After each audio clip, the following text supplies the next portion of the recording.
Baik, Assalamualaikum warahmatullahi wabarakatuh.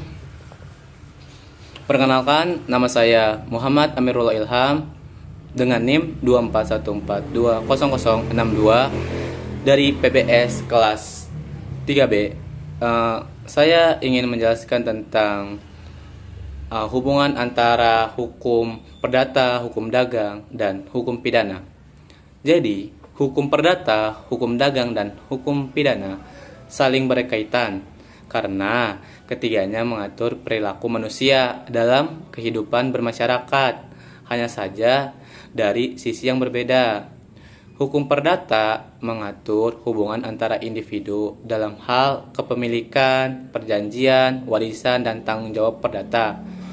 Hukum dagang sebenarnya merupakan bagian khusus dari hukum perdata yang mengatur hubungan hukum dalam kegiatan usaha atau perdagangan seperti jual beli, perusahaan, surat berharga, dan kepalitan.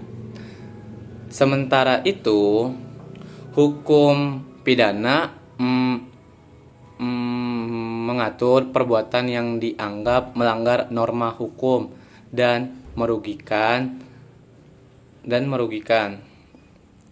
masyarakat luas, serta memberikan sanksi pidana. Dalam praktiknya, pelanggaran dalam kegiatan dagang bisa menimbulkan konsekuensi di ketiga bidang tersebut. Misalnya pelanggaran kontrak perdata, penipuan dalam perdagangan pidana, atau pelanggaran etis dagang. Yang kedua, saya akan menjelaskan tentang perusahaan yang tidak berbadan hukum. Apa sih perusahaan yang tidak berbadan hukum? Jadi, perusahaan yang tidak berbadan hukum adalah bentuk usaha yang belum memiliki status badan hukum yang diakui secara resmi oleh negara. Artinya, tidak terpisah antara harta pribadi pemilik dan harta perusahaan. Contohnya itu seperti usaha perorangan dan perusahaan komanditer yang biasa kita ketahui CV. Dalam jenis usaha ini, tanggung jawab pemilik bersifat pribadi dan tidak terbatas. Jika perusahaan rugi atau punya utang, maka harta pribadi dan harta pribadi pemilik bisa ikut digunakan untuk menutup kewajiban tersebut.